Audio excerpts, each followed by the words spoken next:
Meet the editors. PJ Kurian തെറ്റിയോ എന്നാണ് ചോദ്യം.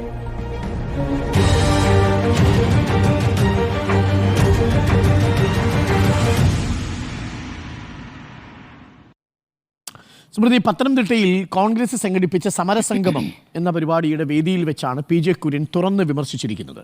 അതിൽ പാർട്ടിയുടെ KPCC അധ്യക്ഷനുണ്ട്, UDFന്റെ കൺവീനറും ഉണ്ടായിരുന്നു എന്നാണ്. അതിൽ രാഹുൽ മാങ്കൂട്ടത്തിലും അവിടെയുണ്ട്. അവിടെ SFIയെ ചൂണ്ടിക്കാണിച്ച് യൂണിവേഴ്സിറ്റിയിലെ SFIയുടെ സമരത്തെ ചൂണ്ടിക്കാണിച്ചുകൊണ്ടാണ് നടത്തിയത്. അത് സമരാഭാസം എന്നാണ് പ്രതിപക്ഷ നേതാവ് വിശേഷിപ്പിച്ചതെന്ന് ഓർമ്മിക്കണം. അവിടെയാണ് PJ കുര്യൻ SFIയെ പുകഴ്ത്തുന്നതും യൂത്ത് കോൺഗ്രസിനെ സമീകരിക്കാൻ ശ്രമിക്കുന്നതും. സ്പോൺസേഡ് ഗുണ്ടായിസം എന്നുള്ളതാണ് പ്രതിപക്ഷ നേതാവിൻ്റെ വാക്ക്. അതെ, ഇതിലൊരു കൗതുകം എന്താണെന്ന് വെച്ചാൽ ഏത് സമയത്താണ് PJ കുര്യൻ ഇത് പറയുന്നത് എന്നുള്ളതാണ്. കഴിഞ്ഞ ദിവസം CPM EMS അക്കാഡമിയിൽ ഒരു പരിപാടി സംഘടിപ്പിച്ചിരുന്നു. ആ പരിപാടി എന്ന് പറയുന്നത് ഈ പറയുന്ന സാംസ്കാരിക നായകരെയൊക്കെ വിളിച്ച്, ഇടതുപക്ഷവുമായി ചേർന്ന് നിൽക്കുന്ന സാംസ്കാരിക നായകരെയൊക്കെ വിളിച്ച് സർക്കാരിനെ പറ്റി നിങ്ങളുടെ യഥാർത്ഥ അഭിപ്രായം എന്താണ്, നിങ്ങൾക്ക് തുറന്നു പറയാം, അങ്ങനെ തുറന്ന വേദിയായി അവിടെ ഒരു ചർച്ച നടക്കുന്നു. ആ ചർച്ചയിൽ CPMുമായി ബന്ധപ്പെട്ടും സർക്കാരുമായി ബന്ധപ്പെട്ടും അവർക്കുള്ള കാര്യങ്ങൾ അവർ തുറന്നു പറയുന്നു. അതിൽ പറഞ്ഞ ഒരു കാര്യം, DYFI പോലുള്ള യുവജന സംഘടനകൾക്ക് അങ്ങനെ യുവാക്കളെ ആകർഷിക്കാൻ കഴിയുന്നില്ല എന്ന ഒരു വിമർശനം വന്നു. അതോടൊപ്പം തന്നെ സർക്കാരുമായി ബന്ധപ്പെട്ട ചില കാര്യങ്ങളും പറഞ്ഞു. അതിനുശേഷമാണ് നമുക്ക് ശിവപ്രസാദിനെ നമ്മൾ സമരത്തിൽ കാണുന്നുണ്ടല്ലോ. ശിവപ്രസാദ് നേതാവിനെ കുറച്ചൊന്ന് ഉയർത്തി കാണിക്കുന്നുണ്ട്. ശിവപ്രസാദ് നന്നായി സംസാരിക്കുന്നുമുണ്ട്, നന്നായി പ്രതികരിക്കുന്നുമുണ്ട്. അപ്പോൾ അങ്ങനെ ഒരു നേതാവിനെ ഉയർത്തി കാട്ടുന്ന ഈ ഒരു പരിപാടിക്ക് ശേഷമാണ് ആ പേര് അങ്ങനെ നമ്മൾ പറഞ്ഞ് കേൾക്കുന്ന പോലും. അപ്പോൾ ആ രൂപത്തിൽ ഒരു വിമർശനം ഉയർന്ന ഒരു പശ്ചാത്തലം അവിടെ നിൽക്കുകയാണ്. ഇനി PJ കുര്യൻ ഈ കാര്യങ്ങൾ പറയുന്നത് ഏത് ഘട്ടത്തിലാണ് എന്നുള്ളതാണ്. അദ്ദേഹം പത്തനംതിട്ടയിൽ നിന്നാണ് സംസാരിക്കുന്നത്. അദ്ദേഹം പറയുന്നത് അവിടെ 25 പ്രവർത്തകരെ കൂടി വിളിച്ച് കൂട്ടാൻ പറ്റുന്നില്ലല്ലോ യൂത്ത് കോൺഗ്രസിന് എന്നുള്ള വിമർശനമാണ്. PJ കുര്യൻ പത്തനംതിട്ടയിൽ എത്ര വർഷങ്ങളായുള്ള നേതാവാണ്. അദ്ദേഹം MP ആയി, മന്ത്രിയായി, ഡെപ്യൂട്ടി സ്പീക്കറായി, എത്രയോ കാലമായി അവിടുത്തെ പ്രധാനപ്പെട്ട നേതാവ്. അപ്പോൾ വരുന്ന നിയമസഭാ തെരഞ്ഞെടുപ്പുമായി ബന്ധപ്പെട്ടുള്ള ചില കാര്യങ്ങളിൽ ചില മോഹങ്ങൾ കൂടിയാണ് ഈ പ്രതികരണത്തിന് പിന്നിലാണ് മനസ്സിലാക്കുന്നത്. അപ്പോൾ തിരഞ്ഞെടുപ്പ് കാലം വരികയാണ്. സ്ഥാനാർത്ഥി മോഹം യുവാക്കൾക്ക് മാത്രമല്ല മുതിർന്ന നേതാക്കൾക്കുമുണ്ട് എന്നതിൻ്റെ സൂചനയായിട്ട് വേണം അതിൽ കാണാൻ. പത്തനംതിട്ടയിലും ആറന്മുളയിലുമൊക്കെ യൂത്ത് കോൺഗ്രസിലെ ചില നേതാക്കൾ സ്ഥാനാർത്ഥികളായേക്കും എന്നുള്ള വാർത്തകൾ നമ്മളിങ്ങനെ കേൾക്കുന്നുണ്ട്. അത് കേൾക്കുന്ന ഘട്ടത്തിൽ കൂടിയാണ്. എന്നിട്ട് അദ്ദേഹം പറയുകയാണ്, കഴിഞ്ഞ നിയമസഭാ തെരഞ്ഞെടുപ്പിൽ ഞാൻ പറഞ്ഞ 3 പേരെ നിർത്തിയിരുന്നെങ്കിൽ ഇപ്പോൾ നമ്മൾ ജയിച്ചേനെ എന്ന്. അദ്ദേഹം പറഞ്ഞ ആളെ തന്നെയാണ് കോന്നി ഉപതെരഞ്ഞെടുപ്പിൽ സ്ഥാനാർത്ഥിയാക്കിയത്. അതിൻ്റെ പരാജയം അവിടെ ഏറ്റുവാങ്ങി ചെന്ന് അവിടെ അത് വിഷയമാവുകയും ചർച്ചയാവുകയും ഒക്കെ ചെയ്തതാണ്. വിജയസാധ്യതയുള്ള മറ്റൊരു നേതാവിൻ്റെ പേര് അവിടെ ഉയർന്നു വന്നിരുന്നു. അപ്പോൾ അദ്ദേഹം പറഞ്ഞ പേരുകളും അദ്ദേഹത്തിൻ്റെ അഭിപ്രായങ്ങളും ഒക്കെ മുഖവിലക്കെടുക്കുകയും പാർട്ടി അതൊക്കെ പരിഗണിക്കുകയും ചെയ്തൊരു ഘട്ടം അത് പരാജയപ്പെട്ടു എന്നൊരു സാഹചര്യം അവിടെ നിൽക്കുന്നു. ഇനി സമരചരിത്രം നമുക്ക് നോക്കുകയാണെങ്കിൽ ഇപ്പോൾ യൂത്ത് കോൺഗ്രസ് സമരമുഖത്തുണ്ടോ എന്നാണ് ചോദ്യം. യൂത്ത് കോൺഗ്രസ് പോട്ടെ, യൂത്ത് കോൺഗ്രസ് ആയാലും KSU ആയാലും ഇപ്പോൾ നമ്മൾ ഇത് ചർച്ച ചെയ്തുകൊണ്ടിരിക്കുന്ന ഈ ദിവസം KSU ഇപ്പോൾ കീം വിഷയത്തിൽ നടത്തിയ സമരത്തിൽ KSUവിൻ്റെ തിരുവനന്തപുരം ജില്ലാ പ്രസിഡന്റ് അടക്കം ഇപ്പോൾ ജയിലിലാണ് ഉള്ളത്. പിന്നെ ഈ ഭാരതാംബ വിഷയത്തിൽ SFIക്കൊപ്പം തന്നെ KSUവും അന്ന് സെനറ്റ് ഹാളിന് മുന്നിലെ പ്രതിഷേധത്തിലുണ്ടായിരുന്നു. അന്ന് KSU പ്രവർത്തകരെ മർദ്ദിച്ചത് RSS പ്രവർത്തകരാണ്. ആ മർദ്ദനത്തിൻ്റെ ചരിത്രം അവിടെ നിൽക്കുന്നു. ഇതിപ്പോൾ കഴിഞ്ഞ ദിവസങ്ങളിൽ നടന്ന സമരങ്ങളാണ്. ഇനി യൂത്ത് കോൺഗ്രസിൻ്റെ സമരം നോക്കൂ. നമ്മൾ കേരളം വലിയ തോതിൽ ചർച്ച ചെയ്ത ഒരു സമരം, ആ സമരം എന്തായിരുന്നു? നവകേരള യാത്ര മാടായിൽ നിന്നും തുടങ്ങുമ്പോൾ ചെടിച്ചട്ടി ആക്രമണം നടക്കുന്നു. അതിനെ രക്ഷാപ്രവർത്തനമായി വ്യാഖ്യാനിക്കുന്നു. മുഖ്യമന്ത്രിയുടെ പ്രതികരണം വരുന്നു. DYFIയും പോലീസും ഒരുപോലെ ആ രക്ഷാപ്രവർത്തനത്തിൻ്റെ ഭാഗമാകുന്നു. അതിനെതിരെയുള്ള യൂത്ത് കോൺഗ്രസിൻ്റെ സമരം, കരിങ്കൊടി പ്രതിഷേധം, കേരളത്തിൽ നിന്നും മാടായിൽ നിന്നും പുറപ്പെട്ട് ഇങ്ങ് തിരുവനന്തപുരം എത്തുന്നതുവരെയും ആ സമരവും പ്രതിഷേധവും നമ്മൾ കണ്ടതാണ്. ആ പ്രതിഷേധങ്ങളും ആ സമരത്തിനും ഒടുവിൽ ഈ പറയുന്ന രക്ഷാപ്രവർത്തനം എന്ന വാചകത്തിന് വലിയ വില നൽകേണ്ടി വന്നു. ലോക്സഭാ തെരഞ്ഞെടുപ്പിലെ വലിയ മുന്നേറ്റം UDFന് കാഴ്ചവെക്കാൻ പറ്റി, വലിയ പരാജയം LDFന് ഉണ്ടായി എന്നുള്ള ഒരു കാഴ്ച അവിടെ ഉണ്ട്. അപ്പോൾ അതവർ സംഭവമായി നടക്കുന്നു. പിന്നെ നമ്മൾ കണ്ടത് ഈ പറഞ്ഞ ഈ MR അജിത് കുമാറുമായി ബന്ധപ്പെട്ട സമരം. MR അജിത് കുമാർ RSS ബന്ധം ആരോപിച്ച് അബിൻ വർക്കിയുടെ സമരം ഓർക്കുന്നില്ല. അബിൻ വർക്കി തലയ്ക്ക് പോലീസിൻ്റെ മർദ്ദനമേറ്റ് അബിൻ വർക്കി ഹോസ്പിറ്റലിൽ പോകാൻ തയ്യാറായില്ല. അവിടെ നിന്ന് സുധാകരൻ വന്ന് കൂട്ടിക്കൊണ്ടുപോകുന്നു, നമുക്ക് ശരിയാക്കാന്ന് പറഞ്ഞ് കൂട്ടിക്കൊണ്ടുപോകുന്ന കാഴ്ച. അപ്പോൾ ഈ സമരങ്ങളൊക്കെ നമ്മൾ കാണുന്നുണ്ട്. ഇനി പറയുന്ന ഈ ഭാരതാംബ വിഷയത്തിൽ വലിയ രൂപത്തിൽ സമരത്തിലേക്ക് യൂത്ത് കോൺഗ്രസ് കടന്നിട്ടുണ്ടോ എന്ന് ചോദിച്ചാൽ ആ രൂപത്തിൽ കടന്നിട്ടില്ലായിരിക്കാം. അതിന് അവരുടേതായ ന്യായവും അവർ പറയുന്നു. ഇപ്പോൾ സമരം ചെയ്യുന്നവരും പോലീസും തമ്മിലുള്ളൊരു ഒത്തുകളിയാണ് എന്ന് പറയുന്നു. പോലീസ് ജലപീരങ്കി ശരിക്ക് പ്രയോഗിക്കാതെ, ജലപീരങ്കി കാണാൻ നോക്കണ്ട, ഇവരുടെ വാദമാണ്. ജലപീരങ്കി ശരിക്ക് പ്രയോഗിക്കാതെ, ലാത്തി ചാർജ് ശരിക്കും നടത്താതെ പക്ഷേ സെനറ്റ് ഹാൾ ഈ ഇവിടെ കേരള യൂണിവേഴ്സിറ്റിക്ക് മുന്നിലെ സമരത്തിൽ നമ്മൾ കണ്ടതാണ്. ഈ പ്രവർത്തകർ മുഴുവൻ തന്നെ അകത്തെത്തുന്ന ഒരു സാഹചര്യമൊക്കെ സൃഷ്ടിക്കുന്നുണ്ട്. വലിയ രീതിയിൽ പോലീസ് ബന്ദോബസ്തൊക്കെ ഉണ്ടെങ്കിലും പോലീസ് അവിടെ വിദ്യാർത്ഥികൾ അകത്തേക്ക് കയറാനുള്ള സാഹചര്യം ഒരുക്കുന്നു. അതിനുശേഷമാണ് അവരെ ഓരോരുത്തരെയായി പിടിച്ച് അറസ്റ്റ് ചെയ്ത് കൊണ്ടുവന്നത്. വലിയ ലാത്തിചാർജ് ഒന്നും പറയാവുന്ന കാര്യമില്ല. അപ്പോൾ ഭരണപക്ഷവുമായി ബന്ധപ്പെട്ട് നിൽക്കുന്ന യുവജന സംഘടനകളോട് പോലീസിന് മറ്റൊരു സമീപനം എന്നൊരു കാഴ്ച നമ്മുടെ മുന്നിലുണ്ട്. ഇതവിടെ നിൽക്കുന്നു. അപ്പോൾ ഈ തരത്തിൽ യൂത്ത് കോൺഗ്രസിനെ ഇപ്പോൾ ഇങ്ങനെ ഈ ഒരു പ്രതികരണം PJ കുര്യൻ നടത്തിയോടുകൂടി യൂത്ത് കോൺഗ്രസിൽ 2 വിഭാഗം ഉണ്ടല്ലോ, 2 ഗ്രൂപ്പ് ഉണ്ടല്ലോ. അവർ ഈ ഗ്രൂപ്പ് എല്ലാം വിട്ട് ഒരുമിച്ച് PJ കുര്യനെതിരെ പ്രതികരിച്ചു എന്നുള്ളതാണ് ഇതിൽ അവർക്ക് പോസിറ്റീവായിട്ടുള്ള ഒരു കാര്യം. അവർ ഒരുമിച്ചിരിക്കുന്നു ഈ വിഷയത്തിൽ എന്നുള്ളതാണ്. അപ്പോൾ PJ കുര്യൻ ഈ സമയത്ത് ഇത് പറയാമോ എന്ന് ചോദിക്കുമ്പോൾ അദ്ദേഹം ഏത് ചാനലാണ് കാണുന്നത് എന്ന് അവർ പരിഹാസത്തോടു കൂടി ചോദിക്കുന്നുണ്ട്. അപ്പോൾ ഒരു സമരം മാത്രം കാണുക, SFIയുടെ സമരം മാത്രം, തെരുവിൽ അവരെ മാത്രം കാണുന്നു, യൂത്ത് കോൺഗ്രസിന്റെ നേതാക്കളെ അദ്ദേഹം TV-യിൽ മാത്രം കാണുന്നു എന്നാണ് പറയുന്നത്. അപ്പോൾ ചർച്ചകളിലുള്ള യൂത്ത് കോൺഗ്രസ് നേതാക്കളെ കാണുന്നുണ്ടാകാം, സമരത്തിലുള്ള യൂത്ത് കോൺഗ്രസ്സുകാരെ കാണുന്നില്ല, KSUക്കാരെ കാണുന്നില്ല. അപ്പോൾ ഏതെങ്കിലും ഒരു പ്രത്യേക ചാനൽ മാത്രം അദ്ദേഹം വെച്ചുകൊണ്ടിരിക്കുകയാണോ എന്ന സംശയമാണ് യൂത്ത് കോൺഗ്രസിലെ പ്രതിനിധികൾ തന്നെ പങ്കുവയ്ക്കുന്നത്. അപ്പോൾ അതാണ് PJ കുര്യനുമായി ബന്ധപ്പെട്ട് എനിക്ക് തോന്നുന്നത്. അപ്പോൾ അദ്ദേഹത്തിന് ഈ കാര്യത്തിൽ ഒരു തെറ്റു പറ്റി, അതാണ് നേതാക്കളും കാണുന്നത്. ഈ ഘട്ടത്തിൽ അങ്ങനെ പറയാമോ എന്നൊരു ചോദ്യം. ഇനി യൂത്ത് കോൺഗ്രസുമായി ബന്ധപ്പെട്ട് അവർ ഏറ്റെടുക്കുന്ന വിഷയങ്ങൾ എത്രത്തോളം കൈകാര്യം ചെയ്യുന്നു. ഇപ്പോൾ വയനാട് പുനരധിവാസവുമായി ബന്ധപ്പെട്ട ഒരു ഫണ്ട് തിരിമറി എന്നൊക്കെയുള്ള ആരോപണം ഉണ്ടായിരുന്നു. അത് തിരിമറി എന്നല്ല, അവർ അതിന് പറയുന്ന ഒരു കാര്യം, വയനാട്ടിൽ KPCC പ്രഖ്യാപിച്ചത് 100 വീടുകളാണ്. ആ 100 വീടുകൾ KPCC പ്രഖ്യാപിച്ച ആ പദ്ധതിയുമായി ചേർന്ന് അതിൽ 30 വീടുകൾ യൂത്ത് കോൺഗ്രസ് ചെയ്തു കൊടുക്കുമെന്ന് പറഞ്ഞു. യൂത്ത് കോൺഗ്രസ് ഉണ്ട്, OSSC, എല്ലാവരും പലരായിട്ടാണ് പണപ്പിരിവ് നടത്തിയിരിക്കുന്നത്. അപ്പോൾ CPM-ൽ പണപ്പിരിവ് ആകെ DYFI മാത്രമേ നടത്തിയിട്ടുള്ളൂ. അപ്പോൾ അത് പലയിടത്തേക്ക് പോലെ DYFI ഒരുമിച്ച് അത് സ്വരൂപിക്കുന്നു. ഞങ്ങളുടേത് അങ്ങനെയല്ല സ്വരൂപിക്കുന്നതെന്നാണ് അവർ അത് വിശദീകരിക്കുന്നത്. അപ്പോൾ 100 വീടുകളിൽ 30 വീടുകൾ ഏറ്റെടുക്കുന്നു. 8 ലക്ഷം ചെലവഴിച്ചുകൊണ്ട് 30 വീടുകൾക്ക് അതിന് 2,40,00,000 ടാർഗറ്റ് ചെയ്തിരിക്കുന്നത്. അപ്പോൾ ടാർഗറ്റ് വെച്ചിരിക്കുന്നതാണെങ്കിലും അവർക്ക് ഇപ്പോൾ അക്കൗണ്ടിലേക്ക് കിട്ടിയിരിക്കുന്നത് 1 കോടിയാണ്. ഇപ്പോൾ DYFIയും 58 ലക്ഷം അല്ല 1 കോടി ഇപ്പം ആയി, ഇത്രേ പിന്നെയും വന്നു 1 കോടിയായി എന്ന് പറയുന്നു. അപ്പോൾ പണം അടിച്ചു മാറ്റിയെന്ന ആരോപണത്തിൽ അവർ ഈ ബാങ്ക് സ്റ്റേറ്റ്മെന്റ് അടക്കം അക്കൗണ്ടിൽ ഇത്ര പണമുണ്ട് എന്നടക്കമുള്ള വാർത്താ സമ്മേളനം നടത്തിയിരുന്നു. അപ്പോൾ അവർ കയ്യിൽ ആ പൈസയുണ്ട്, ഒറ്റ പൈസ പോലും പുറത്തേക്ക് എടുത്തിട്ടില്ല. ഇനി ആ 1 കോടി വേണമെങ്കിൽ വേഗം തന്നെ നിർമ്മാണത്തിനായി പാർട്ടി ഏൽപ്പിക്കാം, പക്ഷേ അത് വേണ്ട, 2,40,00,000 കിട്ടട്ടെ എന്ന് വെച്ച് വെയിറ്റ് ചെയ്യുകയാണ് എന്നാണ് പറയുന്നത്. പക്ഷേ ഇപ്പോഴും അവർ പറയുന്നത് അതിനുള്ള പ്രശ്നം ഭൂമിയാണ് പ്രശ്നം. ഭൂമി കിട്ടുന്നില്ല. 2 ഏക്കർ സ്ഥലം ഒരു പാലക്കാടുകാരൻ സ്ഥലം കണ്ടെത്തി കൊടുത്തിരുന്നു, പക്ഷേ അത് വയബിൾ ആയില്ല. അപ്പോൾ ലീഗ് തുടങ്ങി വെച്ചതിലും തോട്ട ഭൂമിയാണെന്ന ഒരു പരാതി വന്നതിനെക്കുറിച്ച് അതും അവിടെ നിൽക്കുകയാണ്. അപ്പോൾ ഭൂമിയുമായി ബന്ധപ്പെട്ട വിഷയത്തിലാണ് അവിടെ തട്ടി നിൽക്കുന്ന. പൈസയൊന്നും എവിടേക്കും പോയിട്ടില്ല, അവിടെ നിൽക്കുന്നു എന്നവർ ബാങ്ക് സ്റ്റേറ്റ്മെന്റ് അടക്കം ചൂണ്ടിക്കാണിക്കുകയാണ്. അതാണ് യൂത്ത് കോൺഗ്രസുമായി ബന്ധപ്പെട്ട് ഇപ്പോൾ ഉയർന്നിരിക്കുന്ന ഒരാരോപണം. ഈ രാഹുൽ മാങ്കൂട്ടത്തിലെ പ്രവർത്തന ശൈലി, അദ്ദേഹത്തിൻ്റെ പ്രതികരണങ്ങൾ, അതൊക്കെയുമായി ബന്ധപ്പെട്ട് വേറെ അഭിപ്രായ വ്യത്യാസങ്ങളൊക്കെ ഉണ്ടാകാം. പക്ഷേ നിലമ്പൂർ ഉപതെരഞ്ഞെടുപ്പ് നോക്കൂ.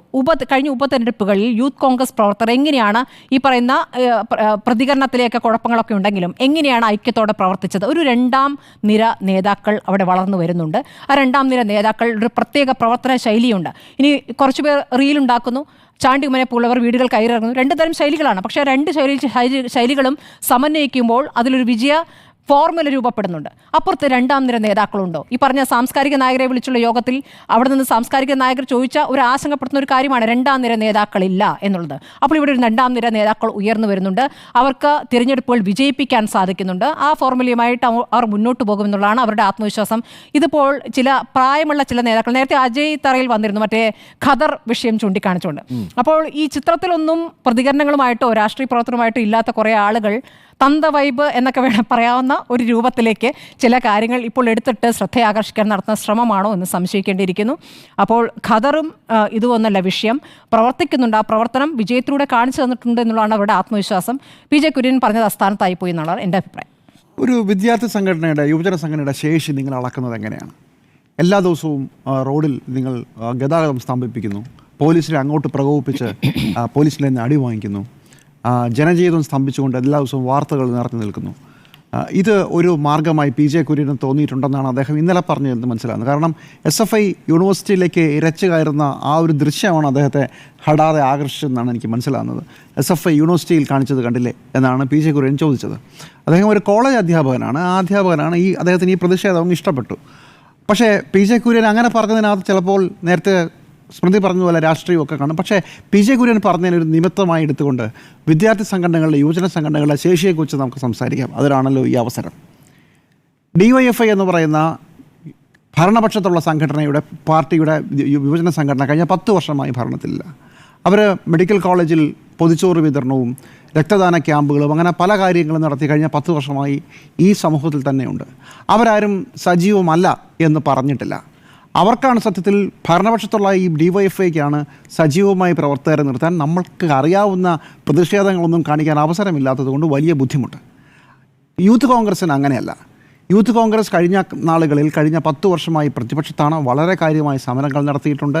രമേശ് ചെന്നിത്തല പ്രതിപക്ഷ നേതാവായിരുന്നപ്പോഴും അതിനുശേഷം VD സതീശൻ പ്രതിപക്ഷ നേതാവായിരുന്നപ്പോഴും വലിയ പ്രതിഷേധ സമരങ്ങൾ നടത്തിയവരാണ്.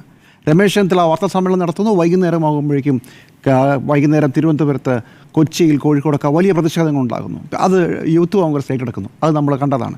VD സതീശൻ്റെ കാലത്തും അങ്ങനെയുണ്ടായിരുന്നു. മുഖ്യമന്ത്രിയുടെ കേരള യാത്രയ്ക്കിടയിൽ വലിയ പ്രതിഷേധങ്ങളും വലിയ മർദ്ദനങ്ങളും ഏറ്റുവാങ്ങുന്നത് നമ്മളെല്ലാവരും കണ്ടതാണ്. തെരഞ്ഞെടുപ്പിലേക്ക് അടുക്കുമ്പോൾ ഇപ്പോൾ യൂത്ത് കോൺഗ്രസ്സിന് എന്തോ പറ്റി എന്നാണല്ലോ ശ്രീ കുര്യൻ പറഞ്ഞതിൽ നമുക്ക് മനസ്സിലാവേണ്ടത്. ഇപ്പോൾ ഏറ്റവും അവസാനം നടന്ന സംഭവങ്ങളുടെ അടിസ്ഥാനത്തിൽ മാത്രം എടുക്കാം. ആ സംഘടനയ്ക്കകത്ത് എന്ത് നടക്കുന്നു എന്നുള്ളത് നമ്മുടെ വിഷയമല്ല. കോട്ടയം മെഡിക്കൽ കോളേജിൽ കെട്ടിടം തകർന്നു വീണ് ഒരു സ്ത്രീ മരിക്കുമ്പോൾ 2-3 ദിവസം വളരെ സജീവമായി യൂത്ത് കോൺഗ്രസ് സമര രംഗത്തുണ്ട്. പെട്ടെന്ന് ആ സമരം ഇല്ലാതാകുന്നു. നമ്മളൊക്കെ തന്നെ അത്ഭുതപ്പെട്ടു പോയിരുന്നു, ഇതെന്തു പറ്റി, കാണുന്നില്ലല്ലോ ഇവരെ. നമ്മൾ ആലോചിച്ചു പോയതാണ്. ആ സമയത്ത് കേരള രാഷ്ട്രീയത്തിൽ, സമൂഹത്തിൽ മറ്റൊരു കാര്യവും കൂടി സംഭവിച്ചിരുന്നു. അത് കേരള യൂണിവേഴ്സിറ്റിയുമായി ബന്ധപ്പെട്ടുള്ള ഭാരതാംബ വിവാദമായിരുന്നു.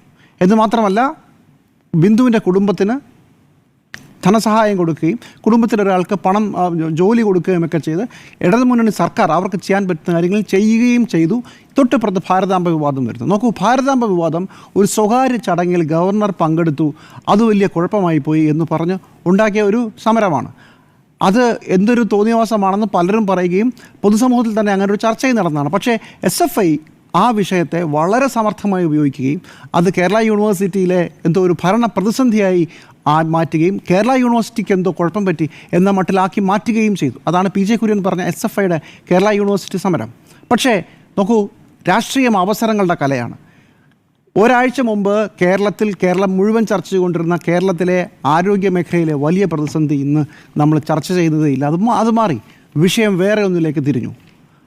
അവിടെ സ്കോർ ചെയ്യാൻ SFIക്ക് തൊട്ട് പിന്നാലെ DYFIക്ക് ഒക്കെ സാധിക്കുന്ന ഒരു സാഹചര്യത്തിലേക്ക് കാര്യങ്ങളെത്തി. അപ്പോൾ യൂത്ത് കോൺഗ്രസ് എന്ത് ചെയ്യുകയായിരുന്നു? യൂത്ത് കോൺഗ്രസിനെ നമ്മൾ കണ്ടില്ല, ഇവിടെ ഒന്നും ഇല്ല യൂത്ത് കോൺഗ്രസ്.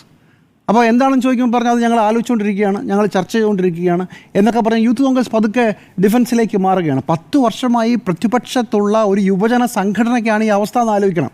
ഇപ്പുറത്ത് സമരമേ ചെയ്യാത്ത SFIയും DYFIയും ഒക്കെയാണ്, പൊതുച്ചോറ് പരിപാടിയൊക്കെ ചെയ്യുന്ന സംഘടനകളാണ് ഈ സമരവുമായി പെട്ടെന്ന് ഇറങ്ങുന്നത്. അവിടെ ഒരു പാളിച്ച പറ്റി തുടങ്ങുമ്പോഴാണ് അടുത്ത സാധ്യത വരുന്നു. കീം പരീക്ഷയിൽ സംസ്ഥാന സർക്കാരിൻ്റെ കയ്യിൽ നിന്നും മണ്ടത്തരം പറ്റുന്നു. ഉന്നത വിദ്യാഭ്യാസ വകുപ്പ് ഇതുപോലൊരു വിഡ്ഢിത്തം കാണിക്കാനില്ല. ആയിരക്കണക്കിന് കുട്ടികളുടെ ഭാവി അപതാളത്തിലാകുന്നു.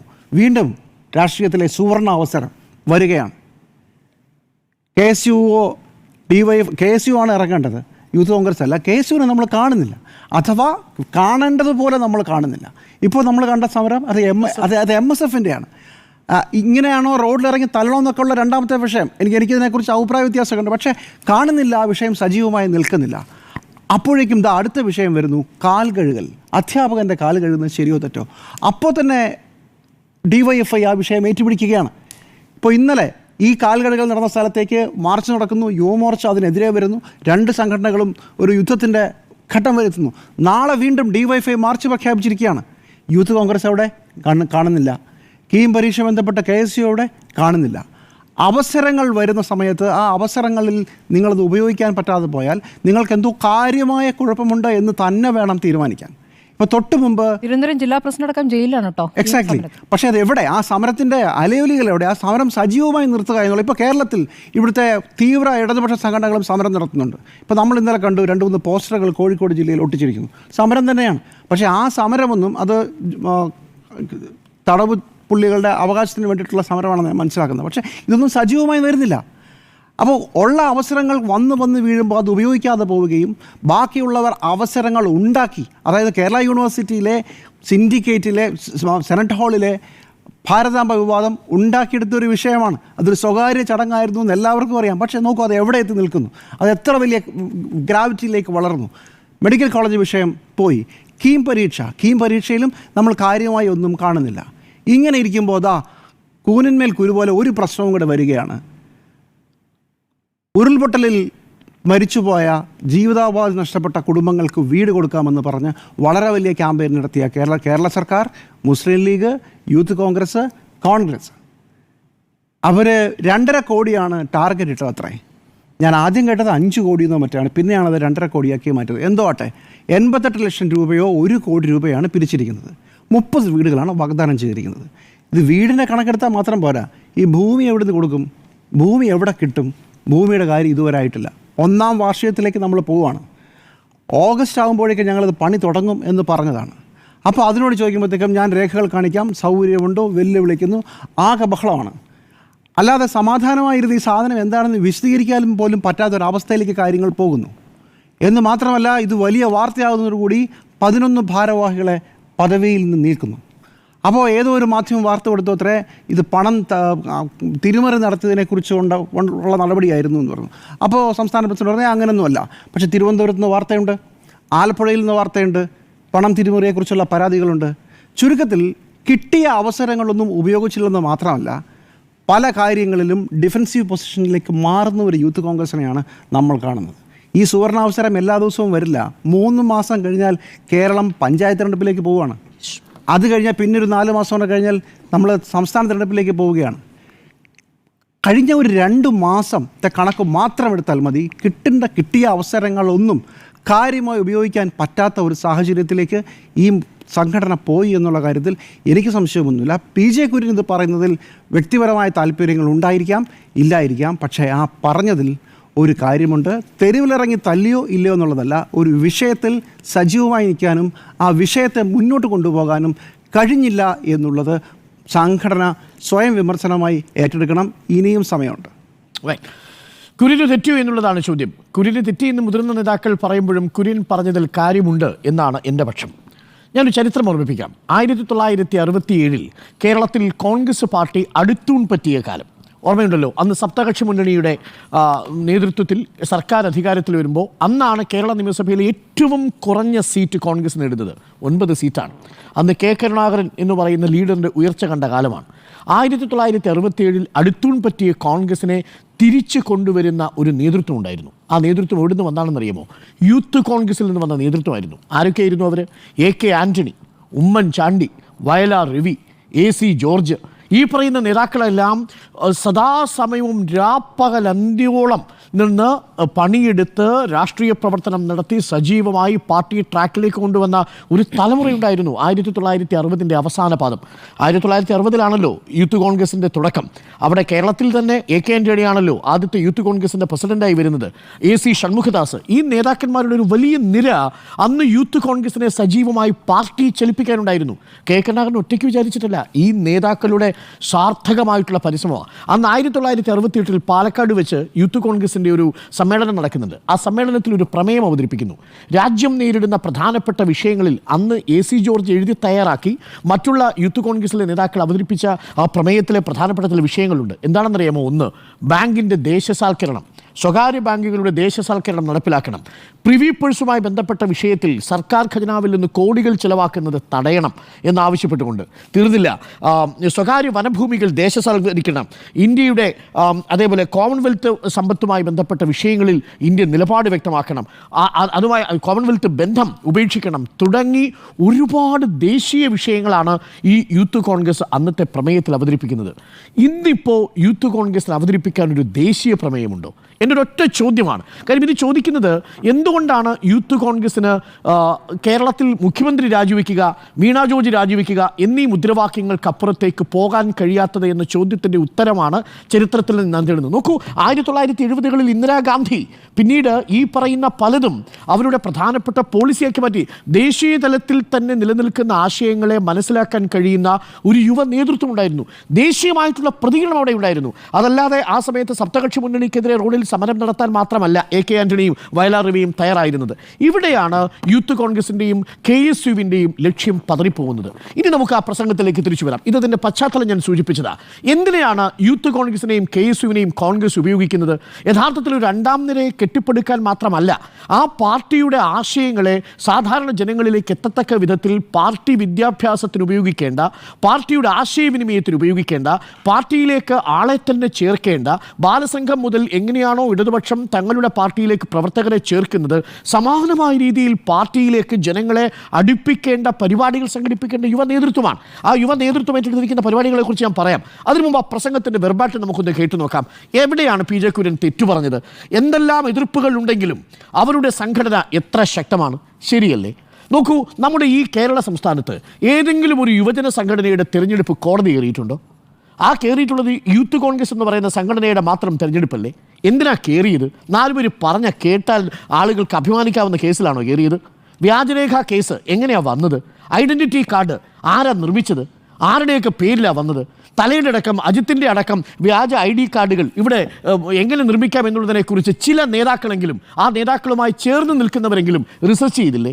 കോടതി കേസ് വന്നില്ലേ? പോലീസ് കേസെടുത്തില്ലേ? FIR ഇട്ടില്ലേ? അതും വ്യാജരേഖ കേസ്. ഇന്നും ആ പാർട്ടി, ആ സംഘടന അറിയപ്പെടുന്നത് നിർഭാഗ്യവശാൽ ആ വ്യാജരേഖയുടെ പേരിലായി മാറുന്നത് എനിക്ക് വിഷമമുണ്ട് ജിമ്മി. കാരണം യൂത്ത് കോൺഗ്രസിൻ്റെ കേരളത്തിലെ ചരിത്രം അങ്ങനല്ല. PC വിശ്വനാഥും ഒരു പരിധിവരെ ഷാഫി പറമ്പിലും അതിനു മുമ്പ് AK ആന്റണിയും ഈ പറയുന്ന മുതിർന്ന നേതാക്കൾ കാർത്തികേയനും അങ്ങനെ മുല്ലപ്പള്ളി രാമചന്ദ്രനും ഡീൻ കുര്യാക്കോസും ഇവരൊക്കെ നയിച്ചു വന്ന സംഘടനയാണ്. ആ സംഘടന ഈ പരുവത്തിലാക്കി മാറ്റിയതാരാ? 4 പേര് കേട്ട ചിരിക്കുന്ന ഏതെങ്കിലും കേസാണോ ഈ യൂത്ത് കോൺഗ്രസിൻ്റെ പേരിൽ ആദ്യം ഈ സംഘടനാ തെരഞ്ഞെടുപ്പുമായി ബന്ധപ്പെട്ട് രജിസ്റ്റർ ചെയ്യപ്പെട്ട കേസ്? അപ്പോൾ സംഘടനയുടെ കാര്യത്തിൽ PJ കുര്യൻ പറഞ്ഞത് എങ്ങനെയാണ് നമുക്ക് തെറ്റാണെന്ന് പറയാൻ കഴിയുക? ഇന്നലെ SFIയുടെ സമരം നിങ്ങൾ കണ്ടില്ലേ? യൂണിവേഴ്സിറ്റിയിൽ ചെന്ന് അഗ്രസീവായ യൂത്തിനെ അവർ അവരുടെ കൂടെ നിർത്തുന്നു. നമുക്ക് അഗ്രസീവ് ഒന്നും വേണ്ട, ഒരു മണ്ഡലത്തിൽ നിന്ന് 25 പേരെ കൊണ്ടുവന്നാൽ മതി. PJ കുര്യൻ്റെ സ്വന്തം പഞ്ചായത്താണ് ഈ സ്വന്തം ഗ്രാമപഞ്ചായത്തിൽ. അവിടെ 14 പേര് മാത്രമാണ് യൂത്ത് കോൺഗ്രസിലുണ്ടായിരുന്നത്. അവിടെ ഒരു അധ്യക്ഷനെ പോലും ആ മണ്ഡലം പ്രസിഡന്റിനെ തിരഞ്ഞെടുക്കാൻ പറ്റിയില്ല എന്നുള്ളതാണ് ചരിത്രം. സ്വന്തം പഞ്ചായത്തിൽ പോലും ഒരു മണ്ഡലം പ്രസിഡന്റിനെ കണ്ടെത്താൻ യൂത്ത് കോൺഗ്രസിന് സാധിച്ചിട്ടില്ല എന്ന് PJ കുര്യൻ അറിയാം. എന്നിട്ട് യൂത്ത് കോൺഗ്രസിൻ്റെ ജില്ലാ പ്രസിഡന്റിനെ വല്ലപ്പോഴും TV-യിലൊക്കെ കാണാം. 25 ചെറുപ്പക്കാരെയെങ്കിലും ഉണ്ടാക്കാൻ കഴിയണം ഓരോ മണ്ഡലത്തിലും. ഇതാണ് PJ കുര്യൻ പറഞ്ഞത്. ശരിയല്ലേ? പാർട്ടി എങ്ങനെയാണ് സംഘടന പ്രവർത്തിക്കുന്നത്? സംഘടന പ്രവർത്തിക്കുന്നത് ഒരു പ്രത്യേക വിഷയം വരുന്ന സമയത്ത് ആളുകൾ വണ്ടി പിടിച്ച് ഒരു ടൂറിസ്റ്റിന് ഒരു ട്രിപ്പിന് പോകുന്നത് പോലെ വന്ന് നഗരത്തിലെത്തി വലിയ രീതിയിൽ സമരം ചെയ്യുന്നതല്ലല്ലോ സംഘടനയുടെ പ്രവർത്തന രീതി. അതിന് കൃത്യമായ ദിശാബോധം ഉണ്ടാവണ്ടേ? പ്രവർത്തിക്കുന്നൊരു പോളിസി ഉണ്ടാവണ്ടേ? എൻ്റെ ഒരു ഒറ്റ ചോദ്യമേ ഉള്ളൂ. കഴിഞ്ഞ കുറച്ച് നാളുകളിൽ സമരങ്ങൾ നമുക്കൊന്ന് താരതമ്യം ചെയ്ത് നോക്കാൻ ജിമ്മി. വളരെ എളുപ്പം താരതമ്യം ചെയ്യാവുന്നതാണ്. ഈ DYFIയുടെയും SFIയുടെയും ചില സമരങ്ങൾ എടുത്തു നോക്കിയാൽ അതിൽ ചില സമരങ്ങളുടെ സ്വഭാവം കാണാം. ഒരു മനുഷ്യച്ചങ്ങല DYFI ഉണ്ടാക്കി. തൊഴിലില്ലായ്മയ്ക്കും റെയിൽവേയിലെ പ്രശ്നങ്ങൾ പരിഹരിക്കുന്നതിനുമായി ബന്ധപ്പെട്ടായിരുന്നു കേരളം കണ്ട വലിയ ഒരു മനുഷ്യച്ചങ്ങലയായിരുന്നു അത്. സമാനമായ ഏതെങ്കിലും ദേശീയ വിഷയത്തിൽ നിങ്ങൾ യൂത്ത് കോൺഗ്രസിൻ്റെയോ KSUവിൻ്റെയോ കേരളം മുഴുവൻ നിറഞ്ഞു നിൽക്കുന്ന ഒരു സമരപരിപാടി കണ്ടിട്ടുണ്ടോ? ഏതെങ്കിലും ഒരെണ്ണം ദേശീയ വിഷയത്തിൽ ഒരെണ്ണം പറഞ്ഞാൽ മതി, ഏതെങ്കിലും ഒരു വിഷയത്തിൽ. രണ്ടാമത്തത്, Modiji where is my job എന്ന് 2 ദിവസത്തെ കേന്ദ്ര സർക്കാരിൻ്റെ ഓഫീസുകൾ ഉപരോധിച്ചുകൊണ്ടുള്ള സമരം DYFI സംഘടിപ്പിച്ചില്ലേ? വലിയ നേതാക്കൾ അറസ്റ്റിലായില്ലേ? അഗ്നിപഥ്, ഈ രാജ്യത്തെ ചെറുപ്പക്കാരുടെ സുരക്ഷ, ചെറുപ്പക്കാരുടെ ജോലി സുരക്ഷ, സൈന്യത്തിൻ്റെ വീര്യം, അതേപോലെ തന്നെ സാമൂഹിക ഘടനയൊക്കെ മാറ്റിമറിക്കാൻ ശേഷിയുള്ള അഗ്നിപഥ് വരുന്ന സമയത്ത് രാജ്യവ്യാപകമായ പ്രതിഷേധം സംഘടിപ്പിച്ചത് DYFI എന്ന സംഘടനയല്ലേ? വിലക്കയറ്റത്തിനെതിരെയും റെയിൽവേ തടയൽ സമരവുമായി മുന്നോട്ട് പോയ സംഘടന DYFI അല്ലേ? പുതുച്ചോറി ക്യാമ്പയിൻ, നേരത്തെ പറഞ്ഞു ജിമ്മി, ലഹരിയാകാം കളിയിടങ്ങളുടെ മറ്റൊരു ക്യാമ്പയിൻ. അതേപോലെ ഈ വയനാട് ചൂരൽമലയിൽ 20 കോടി 50 ലക്ഷം രൂപയാണ് 100 വീട് വെച്ച് കൊടുക്കാനുള്ള പണം സർക്കാരിൻ്റെ ഖജനാവിലേക്ക് ഒരു പരാതിയുമില്ലാതെ, ഒരു സെക്രട്ടറിയെയും ഒരു പ്രസിഡന്റിനെയും നീക്കം ചെയ്യാതെ, ആരെയും സസ്പെൻഡ് ചെയ്യാതെ കൃത്യമായിട്ട് കൊടുത്തില്ലേ? നോക്കൂ, മറുഭാഗത്ത് ഇതേ കാര്യമാണല്ലോ യൂത്ത് കോൺഗ്രസ് ചെയ്തത്. ശരിയാണ്, യൂത്ത് കോൺഗ്രസിൻ്റെ കാര്യത്തിൽ കോൺഗ്രസും പിരിച്ചിട്ടുണ്ട്, അല്ലെങ്കിൽ കോൺഗ്രസ് വീട് വെച്ച് കൊടുക്കാമെന്ന് പറഞ്ഞു. അതുകൊണ്ട് കോൺഗ്രസിൻ്റെ വിഹിതം വേറെ വന്നേക്കാം. പക്ഷേ എങ്കിൽ പോലും മാനം മര്യാദയ്ക്ക് ഒരു പിരിവ് പോലും പൂർത്തിയാക്കാൻ പറ്റൂലേ? തെരഞ്ഞെടുപ്പിൻ്റെ കാര്യത്തിൽ നിങ്ങൾ എങ്ങനെ DYFIയും യൂത്ത് കോൺഗ്രസിനെ സമീകരിക്കാൻ പറ്റുക? ഒരു ഭാഗത്ത് കേസ്, മറുഭാഗത്ത് ആ പാർട്ടിയുടെ പ്രവർത്തനം നടക്കുന്നു. ഓരോ തവണയും പാർട്ടിയുടെ സമ്മേളനം നടക്കുന്നത് എത്ര ചിട്ടയായിട്ടാണ് ഒരു ഭാഗത്ത്. അതൊരു കേഡർ സ്വഭാവമുള്ളൊരു സംഘടനയാണ്. അതാണ് PJ കുര്യൻ പറഞ്ഞത്. അതിൽ എന്താണ് ശരികടന്ന് എനിക്ക് ഇനിയും മനസ്സിലാവുന്നില്ല. PJ കുര്യൻ്റെ വാസ്തവമല്ലേ പറഞ്ഞത്? കേഡർ സ്വഭാവമുള്ളൊരു സംഘടന പ്രവർത്തിക്കുമ്പോൾ അതിന് ചിട്ടവട്ടങ്ങൾ ഉണ്ടാവും. അതില്ലാതെ പ്രവർത്തിക്കുന്ന സംഘടനയ്ക്ക് മാന്യമായെങ്കിലും പ്രവർത്തിക്കാൻ കഴിയണം. അതാണ് PJ കുര്യൻ പറഞ്ഞത്. ഇനി പലസ്തീൻ വിഷയത്തിലടക്കം പ്രതിഷേധിച്ചില്ലേ? അതേപോലെ ഈ സെൻസർ ബോർഡുമായി ബന്ധപ്പെട്ട വിഷയം കണ്ടോ നമ്മൾ യൂത്ത് കോൺഗ്രസിൻ്റെ പ്രവർത്തകരെ? എവിടെയെങ്കിലും വലിയ രീതിയിൽ അലവലുകൾ 4-5 ആളുകൾ ചേർന്നോ അല്ലെങ്കിൽ 10-20 പേര് ചേർന്ന് ഒരു തെരുവിൽ ഒരു വലിയ പ്രതിഷേധം നടത്തിയാൽ പോലും അതൊരു പ്രതിഷേധമാണെന്നേ. അതൊരു വലിയ അലക്കടൽ ഇളകി വരുന്നത് പോലെയുള്ള ഒരു പ്രതിഷേധമൊന്നും വേണ്ട. സമൂഹത്തെ ബാധിക്കുന്ന ദേശീയ വിഷയങ്ങളെ മുൻനിർത്തിയുള്ള സമരം. നോക്കൂ, DYFI സംഘടിപ്പിച്ചൊരു വലിയ പരിപാടിയുണ്ട്, ലിറ്ററേച്ചർ ഫെസ്റ്റിവൽ. ഒരുപക്ഷെ എനിക്ക് തോന്നുന്നു ഏഷ്യയിലെ തന്നെ ഏറ്റവും കൂടുതൽ ആളുകൾ പങ്കെടുത്ത ഏറ്റവും വലിയ യുവജന സംഘടന സംഘടിപ്പിച്ച പരിപാടികളിൽ ഒന്നാണ്. ഒരു സാംസ്കാരിക പരിപാടിയാണ്. സമാനമായ ഒരു പരിപാടി യൂത്ത് കോൺഗ്രസിന് ആവിഷ്കരിക്കാൻ സാധിക്കൂ? ഞാൻ വെല്ലുവിളിക്കുക. സാധിച്ചിട്ടുണ്ടോ?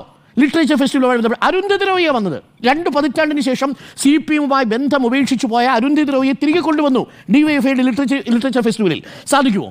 അതേപോലെ സ്റ്റാർട്ടപ്പ് ഫെസ്റ്റിവൽ, ഇതൊരു പുതിയ ആശയമാണ്. ഒരേ സമയം സമരവും അതേസമയം ആശയവും കൊണ്ടുവരുന്നു. ഏറ്റവും ഒടുവിൽ ജിമ്മി പറഞ്ഞ വിഷയങ്ങൾ, ഭാരതാംബ വിഷയത്തിൽ ആരാണ് ആദ്യം ഇറങ്ങേണ്ടിയിരുന്നത്? ഭാരതാംബ വിഷയത്തിൽ ഇറങ്ങേണ്ടിയിരുന്നത് യൂത്ത് കോൺഗ്രസ് അല്ലേ? ഈ വിഷയത്തിൽ എന്തുകൊണ്ടാണ് യൂത്ത് കോൺഗ്രസിന് ഇറങ്ങാൻ പറ്റാതെ പോയത്? യൂത്ത് കോൺഗ്രസ് സമരവുമായിട്ട് ഇറങ്ങിയാൽ അപ്പുറത്ത് VD സതീശൻ ഭാരതാംബയുടെ മുന്നിൽ വിളക്ക് കത്തിക്കുന്ന ചിത്രം വരും. അതാണ് പ്രശ്നം. ആ പ്രശ്നമുള്ളത് കൊണ്ട് യൂത്ത് കോൺഗ്രസ് സ്വയം കുരുക്കിലായി. യൂത്ത് കോൺഗ്രസിന് ആ സമരത്തിൽ തൊടാൻ പറ്റത്തില്ല. യൂത്ത് കോൺഗ്രസ് അഴകുഴമ്പൻ ന്യായം പറഞ്ഞു. എന്നിട്ടൊരു പുതിയ കണ്ടുപിടുത്തം കൂടി കൊണ്ടുവന്നു. എന്താ കണ്ടുപിടുത്തം? ഇതൊരു സർക്കാർ സ്പോൺസർ സമരമാണത്രേ. അതാണോ നമ്മൾ കണ്ടത്? യൂണിവേഴ്സിറ്റിയിൽ SFIയും DYFIയും നടത്തിയ സമരത്തെ അങ്ങനെ നമുക്ക് അത് അടച്ചാക്ഷേപിക്കാൻ പറ്റൂ? ഞാൻ ആ സമരത്തിന് ഐക്യപ്പെടുന്നയാളാണ്. കാരണം അതൊരു വലിയ ദേശീയമായ ഒരു വിഷയത്തെ മുൻനിർത്തിക്കൊണ്ടുള്ള സമരം കൂടാ. അതൊരു വലിയ ക്യാമ്പയിനായി മാറ്റാൻ RSS കൊണ്ടുവരുന്നൊരു പരിപാടിയാണ്. അതിനെ എതിർക്കേണ്ടത് ഇവിടുത്തെ ചെറുപ്പക്കാരല്ലേ? എന്തുകൊണ്ടാണ് യൂത്ത് കോൺഗ്രസിനും KSUവിനും അതിനെതിരെ വ്യാപകമായ ഒരു സമരം സംഘടിപ്പിക്കാൻ പറ്റാതെ പോകുന്നതിൻ്റെ കാരണം കുരുക്കിലാകുമെന്നുള്ളത് കൊണ്ടാണ് ജിമ്മി. അതല്ലാതെ അവർക്ക് ആളെ സംഘടിപ്പിക്കാൻ പറ്റാത്തത് കൊണ്ടല്ല. കാര്യം ഈ വിഷയത്തിൽ അവർക്ക് ആത്മാർത്ഥമായിട്ട് ആ വിഷയം അവതരിപ്പിക്കാൻ പറ്റില്ല. അതിൻ്റെ പ്രശ്നം അവിടെ കിടക്കുന്നു. അതേപോലെ നേരത്തെ സൂചിപ്പിച്ചതുപോലെ കാലുകഴുകൽ, പാദപൂജയുമായി ബന്ധപ്പെട്ട വിഷയത്തിൽ KC വേണുഗോപാൽ ഇന്ന് വളരെ കൃത്യമായിട്ട് പറഞ്ഞിട്ടുണ്ടല്ലോ, ഗവർണർക്കെതിരെ ആഞ്ഞടിച്ചിട്ടുണ്ടല്ലോ. ഈ വിഷയത്തിൽ രാജ്ഭവനിലേക്ക് ശക്തമായൊരു മാർച്ച് KSU നടത്താത്തത് എന്താ? എന്തുകൊണ്ടാണ് യൂത്ത് കോൺഗ്രസ് വീണ ജോർജ് രാജിവെക്കണമെന്ന് ആവശ്യപ്പെടുന്ന അതേ വാശിയും അതേ താല്പര്യവും ഗവർണറുടെക്കെതിരെ കാണിക്കാത്തത് എന്തുകൊണ്ടാണ്? അപ്പോൾ നമ്മൾ രണ്ട് തരത്തിലും നോക്കൂ. ഞാനിപ്പോൾ കരുതുന്നത് യൂത്ത് കോൺഗ്രസിൻ്റെ സുവർണ കാലമാണിത്. രണ്ട് തരത്തിൽ നിങ്ങൾക്ക് പ്രതിഷേധിക്കാം. ഒന്ന്, സംസ്ഥാനത്തെ സർക്കാരിനെതിരെ നിങ്ങൾക്ക് പ്രതിഷേധിക്കാം. ഞാൻ ആ സമരത്തെ പൂർണ്ണമായും പിന്തുണച്ചയാളാണ്. സർക്കാരിൻ്റെ രക്ഷാപ്രവർത്തനം എന്ന് മുഖ്യമന്ത്രി പറഞ്ഞ് അന്നത്തെ നവകേരള സദസ്സുമായി ബന്ധപ്പെട്ട് നടന്ന അതിക്രമങ്ങളിൽ യൂത്ത് കോൺഗ്രസ്സുകാർ ഒരുപാട് അടി വാങ്ങിച്ചു കൂട്ടിയിട്ടുണ്ട്. പക്ഷേ അവരന്ന് നടത്തിയ പ്രതിഷേധങ്ങളെ ഞാൻ വലിയ പ്രതീക്ഷയോടുകൂടിയാണ് കണ്ടത്. പക്ഷേ അത് അവിടെ കെട്ടുപോകുന്നതാണ് കാണുന്നത്. പിന്നീട് കാണുന്നത് എവിടെയാണ്? വീണ ജോർജുമായി ബന്ധപ്പെട്ട സമരം വരുമ്പോൾ, PV അൻവറിൻ്റെ വെളിപ്പെടുത്തലുമായി ബന്ധപ്പെട്ട് സെക്രട്ടേറിയറ്റിൽ നടക്കുന്ന സമരം വരുമ്പോൾ വലിയ രീതിയിൽ ആളെ കൂട്ടുന്നു. ആശാ വർക്കർമാരുമായി ബന്ധപ്പെട്ട് സമരം ഐക്യപ്പെടുന്ന സമരം കാണുന്നു. അതായത് ദേശീയ തലത്തിലുള്ള ഒരു വിഷയത്തിലും ആ രീതിയിൽ ആത്മാർത്ഥമായി പ്രതികരിക്കാൻ കഴിയാതെ പോകുകയും സംസ്ഥാന സർക്കാരുമായി ബന്ധപ്പെട്ട ചില വിഷയങ്ങളിൽ മാത്രം സെലക്റ്റീവായി പ്രതികരിക്കുകയും ചെയ്യുന്ന ഒരു സംഘടനയായി യൂത്ത് കോൺഗ്രസ് മാറുന്നു എന്നുള്ളതാണ് ഒരു പ്രധാനപ്പെട്ട പ്രശ്നം. എന്തുകൊണ്ടാണ് SFIക്കും DYFIക്കും ആളെ കൂട്ടാൻ പറ്റുന്നത്? ഈ വിഷയം കാലിക്കറ്റ് സർവകലാശാലയിൽ ഗവർണർ പോയി ഒരു യുദ്ധപ്രഖ്യാപനം നടത്തിയല്ലോ. ആരുമായിട്ടാണ് യുദ്ധപ്രഖ്യാപനം നടത്തിയത്? SFIയുമായിട്ടാണ്. അന്ന് ആർഷോ എന്ന് പറയുന്ന നേതാവിനെ നമ്മൾ കണ്ടില്ലേ? ഇപ്പോൾ ശിവപ്രസാദ് എന്ന് പറയുന്ന നേതാവിനെ നമ്മൾ കാണുന്നില്ലേ? എന്തുകൊണ്ടാണ് KSUവിലെ അലോഷ്യ സേവ്യർ എന്ന് പറയുന്ന ഒരു നേതാവിനെ നമ്മൾ കാണാത്തത്? സമരമില്ല സാർ. സമരത്തിൽ അലക്കടൽ പോലെ ആളുകൾ ഇളകി വരണം. ആ സമരത്തിന് നേതൃത്വം കൊടുക്കാൻ ഒരു സാഹചര്യം ഉണ്ടാവണം.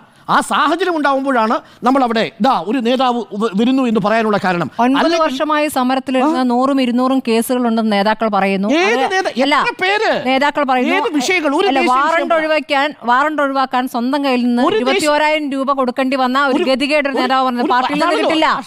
എല്ലാ കാലത്തും രാഷ്ട്രീയ പ്രവർത്തനം നടത്തുമ്പോൾ വാറണ്ട് ഉണ്ടാവുകയും കേസ് ഉണ്ടാവുകയും ജയിലിൽ കിടക്കുകയായിട്ട് ജയിലിൽ കിടക്കുന്ന സമയത്താണ് ഇത് സംഭവിക്കുന്നത്. ഞാൻ ഒറ്റ കാര്യം ചോദിച്ചോട്ടെ. KSU ആണെങ്കിലും യൂത്ത് കോൺഗ്രസ് ആണെങ്കിലും ദേശീയ ഗവൺമെന്റിനെതിരെ ഈ സംഘപരിവൽക്കരണത്തിനെതിരെ പ്രതികരിച്ച നമ്മളൊക്കെ കണ്ട ഒരു വിഷയം പറയൂ. KSU എത്ര യൂണിവേഴ്സിറ്റിയിൽ KSU യൂണിയൻ ഉണ്ട്? എന്താ ഇല്ലാത്തത്? ഉണ്ട്. എന്താ ഇല്ലാത്ത? എത്ര കോളേജുകളിലുണ്ട് യൂണിയൻ? എന്താ ഇല്ലാത്തത്? ഉണ്ടെന്ന്. കാണാത്തത് അലോഷ്യസിന്റെ കാലത്താണ് കേസ് ഏറ്റവും വിജയിച്ചിട്ടുള്ളത്. കാണാത്തത് ക്യുസാറ്റിലുണ്ട്, ആരോഗ്യ സർവകലാശാലയിലുണ്ട്, കാലിക്കറ്റിലുണ്ട്. ഏത് സമരത്തിൽ? ഗവർണർക്കെതിരെയുള്ള സമരത്തിൽ KSU പ്രവർത്തകരെ നമ്മൾ കണ്ടതല്ലേ, നമ്മൾ വാർത്ത കൊടുത്തതല്ലേ, നമ്മൾ കണ്ടതല്ലേ. ആ സെനറ്റ് അന്നത്തെ ആ പരിപാടിക്ക് KSU പ്രവർത്തകർ അവിടെ വന്ന് നിൽക്കുമ്പോൾ അവരെ RSS പ്രവർത്തകർ മർദ്ദിക്കുകയായിരുന്നു. KSU പ്രവർത്തകർ ആ സമരത്തിൽ നിങ്ങൾക്ക് കാണാൻ പറ്റുന്നത് ഭാരതാംബ വിഷയത്തിൽ SFIയും DYFIയും നടത്തിയ സമരം പോലെ RSS പ്രവർത്തകരെ മർദ്ദിച്ചത് പുറത്തു നിന്നിട്ടല്ലേ അന്ന് സമരം ചെയ്തത്. അന്ന് അവരുണ്ടെന്നേ. നിങ്ങൾ എന്തെങ്കിലും പറയുന്നത് വിഷയത്തിൽ ഇവിടെ SFIയും DYFIയും ഭാരതാംബ വിഷയമൊക്കെ പ്രധാനം തന്നെ. ആ സമരം ശക്തിപ്പെടുത്ത എപ്പോഴാണ് ശക്തിപ്പെടുന്നത്? അപ്പുറത്ത് ആരോഗ്യമന്ത്രിക്കെതിരെ വിഷയം ശക്തമായപ്പോഴാണ്. അതൊക്കെ ഉണ്ട്. രാഷ്ട്രീയം എന്ന് പറയുമ്പോൾ അതൊക്കെ ഉണ്ട്. അവിടെയാണ് ഇതിന്റെ കൗതുകം. ഭാരതാംബ വിഷയത്തിൽ ശരി, വീണ ജോർജിനെതിരെയുള്ള സമരം കഴിഞ്ഞല്ലോ, ആ സമരം വരുന്നുണ്ടല്ലോ. ഇപ്പൊ എന്താ KSUവിനും സമരത്തെ എങ്ങനെയാ CPM നിശ്ചയിക്കാനേ? നിങ്ങൾ എന്താണ് ആ സമരം ഈ സമരം ചെയ്യാൻ എങ്ങനെ പറയുക? യൂത്ത് കോൺഗ്രസിന് എന്തുകൊണ്ടാണ് ഡിവൈഎഫ്ഐ സംഘടിപ്പിച്ചതുപോലെ ഒരു ഗവർണർ രാജ്ഭവൻ മാർച്ച് സംഘടിപ്പിക്കാൻ പറ്റാതെ പോയി. അല്ല, അവർ നിങ്ങൾ നിശ്ചയിക്കുന്നതാണ് അവരുടെ സമരം. അവർക്ക് നിശ്ചയിക്കുന്നുണ്ട്. അവരുടെ സമരം എന്താണ് അവർ നിശ്ചയിക്കുന്നത്? അവർ നിശ്ചയിച്ച സമരം വിജയിച്ചുകൊണ്ടല്ലേ? ഒരു മിനിറ്റ്, ഇവിടെ ഭരിക്കുന്നത് 9 വർഷമായി ഇവിടെ ഭരിച്ചുകൊണ്ടിരിക്കുന്നത് ഇടതുപക്ഷമാണ്. ഇടതുപക്ഷത്തിനെതിരെയാണ് അവർ സമരം ശക്തിപ്പെടുത്തുക. സ്വാഭാവികമായിട്ടും അത് അവിടെ ചെയ്യുന്നുണ്ടല്ലോ. അവിടെ രാഹുൽ ചെയ്യുന്നില്ലേ? അത് മതിയൊന്നല്ല.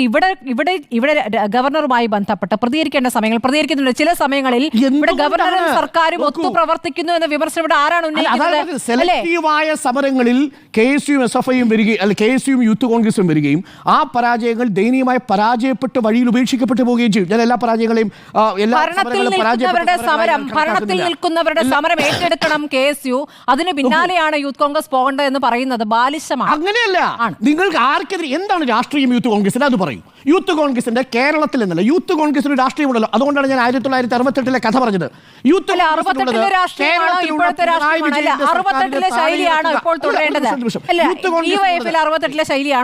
യൂത്ത് കോൺഗ്രസിനുള്ളത് കേരളത്തിലെ പിണറായി വിജയനും ആരോഗ്യവകുപ്പ് മന്ത്രി വീണ ജോർജും രാജിവെക്കുക എന്ന ഉദ്ദേശം മാത്രമേ ഉള്ളൂ. അതാണോ ആ സംഘടനയുടെ ലക്ഷ്യം? അല്ല, ഭരണവുമായി ബന്ധപ്പെട്ടുള്ള വിമർശനങ്ങൾ അത് മാത്രമേ ഉള്ളൂ. അപ്പോൾ കേന്ദ്രം നടപ്പാക്കുന്ന സംഘവൽക്കരണത്തിനെതിരെ, കാവ്യവൽക്കരണത്തിനെതിരെ, സിലബസ് പരിഷ്കരണത്തിനെതിരെ, ഈ പറയുന്ന പാദപൂജയ്ക്കെതിരെ യൂത്ത് കോൺഗ്രസും പ്രതികരിച്ചിട്ടുണ്ടല്ലോ. എത്ര പ്രതികരിച്ചിട്ടുണ്ട്? നിങ്ങൾ ഈ പറയുന്ന ഈ ഡിവൈഎഫ്ഐ പൂർത്തു നിർത്തല്ലാണ്ട് രണ്ടാം നിര നേതാവില്ല എന്ന അടുത്ത കാര്യം ഞാൻ പറയാം. രണ്ടാം നിര നേതാക്കളില്ല എന്ന് പറയുന്നു. ഇപ്പോൾ നമ്മുടെ മന്ത്രിസഭയിലുള്ളതും ഇപ്പോൾ പുറത്തു നിൽക്കുന്നതുമായ MLA-മാരുടെയും ഡിവൈഎഫ്ഐയിലെ അംഗങ്ങളുടെയും എന്നോടല്ല ചോദിക്കുന്നത്. ഞാൻ ഈ യോഗത്തിൽ ഞാൻ പറഞ്ഞെന്താണ് ഈ യോഗത്തിൽ ഇടതുപക്ഷത്തെ പിന്തുണയ്ക്കുന്ന സാംസ്കാരിക പ്രവർത്തകർ അവരുടെ അഭിപ്രായമായി പറയുന്നു. നോക്കൂ, പാർട്ടിയിൽ രണ്ടാം നിര നേതാക്കളെ കാണാനില്ല. ആളുകളെ സ്വാധീനിക്കാൻ പറ്റുന്നില്ല, അങ്ങനെ ആകർഷിക്കാൻ പറ്റുന്നില്ല. ഇങ്ങനെ മതിയോ എന്നത് 23 ലക്ഷത്തോളം അംഗങ്ങളുള്ള സംഘടനയാണ് ഡിവൈഎഫ്ഐ. ആ സംഘടന അന്ന് മുതൽ ഇന്ന് വരെ പ്രവർത്തിച്ചുകൊണ്ടിരിക്കുമ്പോൾ അതിൽ ഒരു തരത്തിലും നേതൃരാഹിത്യം ഉണ്ടായിട്ടില്ല. എന്നാൽ നേതൃരാഹിത്യം ഉണ്ടായതിന്റെ പേരിൽ എന്ന് മാത്രമല്ല, ഒരു നിമിഷം സ്വന്തം മണ്ഡലത്തിൽ നിന്ന് 50,000 രൂപ പോലും പിരിച്ചു കൊടുക്കാൻ കഴിയാതെ 13 പേരെ സസ്പെൻഡ് ചെയ്ത സംഘടനയുടെ പേര് യൂത്ത് കോൺഗ്രസ്. ശരിയാണ്. ഒരു പഞ്ചായത്തിൽ ഒരു മണ്ഡലം പ്രസിഡന്റിനെ തെരഞ്ഞെടുക്കാൻ 15 പേരുടെ പിന്തുണ ഇല്ലാതെ പോയതിന്റെ പേരിൽ അവിടെ ഇല്ലാതായി പോയ സംഘടനയുടെ പേര് യൂത്ത് കോൺഗ്രസ് എന്നാണ്. കൊല്ലത്ത് സമരം നടത്താൻ വന്നപ്പോൾ അവിടെ 137-138 ഭാരവാഹികൾ ഉണ്ടായിരുന്നിട്ട് അവിടെ ആകെ 4-5 പേര് മാത്രം വന്നിട്ട് സമരം മാറ്റിവെക്കേണ്ടി വന്ന സംഘടനയുടെ പേര് യൂത്ത് കോൺഗ്രസ് എന്നാണ്. പിന്തുണയ്ക്കുന്നവരുടെ അകത്ത് നിന്ന് വന്നിരിക്കുന്ന വിമർശനത്തെ താങ്കൾ ഉൾക്കൊള്ളുന്നുണ്ടോ ഇല്ലയോ? ഞാൻ അങ്ങനെയല്ല ഉൾക്കൊള്ളുന്നത്. ഇത് പോരാ, ഇതിനേക്കാൾ വേണം. പക്ഷെ അവിടെ നമ്മൾ എങ്ങനെയാ താരതമ്യം ചെയ്യുന്നത്? ആനയും അണ്ണാനും പോലെയാണ് താരതമ്യം ചെയ്യുന്നത്. ആ അവസ്ഥയാണെന്നേ. അതാണ് എൻ്റെ വിഷയം. എനിക്ക് മനസ്സിലാകാതെ പോകുന്നത് യൂത്ത് കോൺഗ്രസിന്റെ രാഷ്ട്രീയ ലൈൻ എന്താ? കോൺഗ്രസിന് അധികാരം പിടിച്ചു കൊടുക്കുന്ന ഒരു ഏജൻസി മാത്രമാണോ ഡിവൈഎഫ്ഐ? അതാണോ ചെയ്തുകൊണ്ടിരിക്കുന്നത്? കേരളത്തിൽ ഡിവൈഎഫ്ഐ BJPക്കെതിരെ റെയിൽ സമരം നടത്തുമ്പോൾ, കേന്ദ്രത്തിൽ നരേന്ദ്രമോദിക്കെതിരെ സമരം നടത്തുമ്പോൾ, കേരളത്തിൽ പിണറായി വിജയൻ അധികാരത്തിൽ വരാൻ വേണ്ടിയുള്ള സമരമാണോ നടത്തുന്നത്? ആ സമരമാണോ പൊതിച്ചോറ് കൊടുക്കുന്നത്? ചെടിച്ചട്ടി സമരം എന്തായിരുന്നു?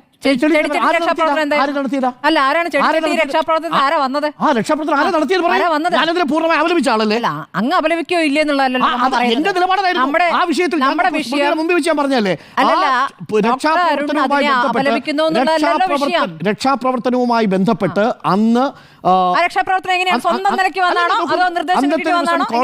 അന്നത്തെ നിലയ്ക്ക് യൂത്ത് കോൺഗ്രസ് എടുത്ത സമരത്തെ പൂർണ്ണമായി അംഗീകരിച്ച ആളാണ് ഞാൻ. കാര്യം അന്ന് യൂത്ത് കോൺഗ്രസ് പ്രവർത്തകരെ അങ്ങനെ വേട്ടയാടിയത് ശരിയല്ല നിലപാടെടുത്ത ആളാണ്. പക്ഷെ അതൊന്നും കൊണ്ട് ഈ സംഘടനകളുടെ താരതമ്യം ശരിയാവില്ല. PJ കുര്യൻ പറഞ്ഞതിൽ എവിടെ തെറ്റെന്ന് പറയൂ.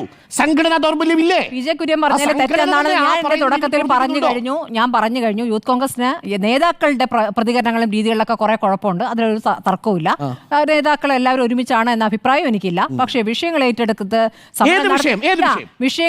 സമരം അല്ലല്ലേ ഈ പറയുന്ന നവകേരള യാത്രയുടെ അങ്ങേയറ്റം ഇങ്ങേറ്റം കരിങ്കോടി സമരത്തെ അന്ന് കരിങ്കോടി സമരത്തെ അന്ന് ഭരണപക്ഷം എങ്ങനെയാണ് വിശേഷിപ്പിച്ചത്?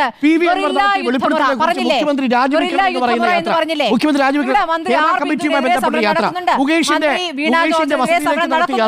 ഇതൊന്നും അല്ലാതെ ദേശീയ പ്രാധാന്യമുള്ള ഒരു വിഷയത്തിൽ യൂത്ത് കോൺഗ്രസ് ചലഞ്ച് ചെയ്യാം. ദേശീയ പ്രാധാന്യമുള്ള നോക്കൂ, നിങ്ങൾ അജണ്ടയ്ക്ക് അനുസരിച്ച് അവർ യൂത്ത് കോൺഗ്രസ് ദേശീയമായ സംഘടനയാണെന്ന്. അത് കേരളത്തിലുള്ള പ്രാദേശിക സംഘടനയല്ല. എന്താണ് അങ്ങയുടെ ബുദ്ധിമുട്ട്? എന്താണ് കേരളത്തിൽ സർക്കാരിനെതിരെ സമരം ചെയ്യുന്നതാണോ? സർക്കാരിനെതിരെ സമരം ചെയ്യുന്ന എന്തുകൊണ്ടാണ് ഗവർണറെയും പ്രധാനമന്ത്രിയെയും BJP-ക്കെതിരെയുമുള്ള സമരങ്ങളിൽ നിങ്ങൾ പങ്കാളികളാവാത്തത്?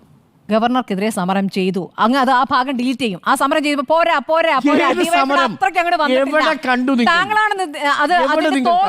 താങ്കളാണോ? തിരുവനന്തപുരം ജില്ലാ പ്രസിഡന്റ് എവിടെയാണെന്ന് അന്വേഷിക്കൂ. അല്ല കഴിഞ്ഞോന്നല്ല, ജില്ലാ പ്രസിഡന്റ് മാത്രമാണ് സമരത്തിലുള്ളത്. SFIയുടെ എത്ര പേരകത്ത് പോയെന്നറിയാമോ? എത്ര പേരകത്ത് പോയത്? അവരുടെ പേരിൽ എന്താ ഉള്ളത്? ഇപ്പോൾ VC എന്താ ചുമത്തിക്കൊണ്ടിരിക്കുന്നത്?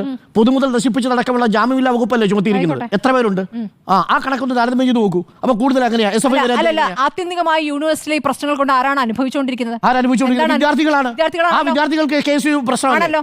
KSU അവിടുത്തെ വിദ്യാർത്ഥികളല്ലേ? ഈ ഗവർണറുമായിട്ടല്ലേ ചർച്ചയ്ക്ക് പോയിരുന്നത്? ഈ ഗവർണറുമായിട്ട് ഇരുന്നിട്ട് ചായ കുടിച്ച് ചർച്ച നടത്തി എന്താണ് ഇന്ന് കേരളത്തിന് അറിയില്ലല്ലോ. അതെന്താണ് നിങ്ങൾക്ക് തോന്നുമ്പോൾ ഒരുമിച്ചിരിക്കും.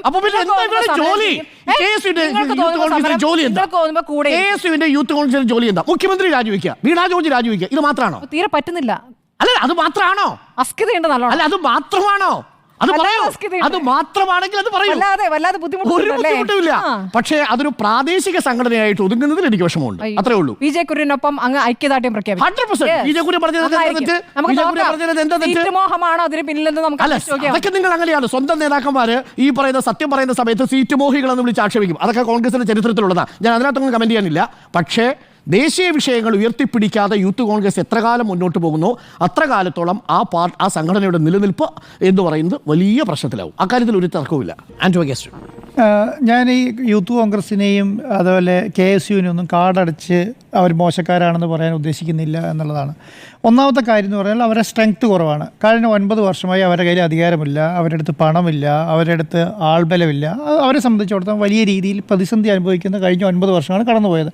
അവരുടെ കയ്യിൽ വലിയ രീതിയിലുള്ള ഒരു സ്ട്രെങ്ത് ഇല്ല എന്നുള്ളതാണ്. ഞാൻ ഈ PJ കുര്യൻ തുടങ്ങി താഴേക്കുള്ള നേതാക്കന്മാരെ കുറിച്ച് PJ കുര്യൻ്റെ മക്കൾ എവിടെയാണെന്നറിയോ? ഏത് യൂത്ത് കോൺഗ്രസ്സിലും KSUവിലും വർക്ക് ചെയ്യുന്നതെന്നറിയോ നിങ്ങൾക്ക്? ഒരു കോൺഗ്രസ് നേതാക്കന്മാരുടെയും മക്കൾ ഒരു സംവിധാനത്തിലും വർക്ക് ചെയ്യുന്നില്ല. ഏതെങ്കിലും ഭാഗത്ത് നിങ്ങൾ കണ്ടിട്ടുണ്ടോ?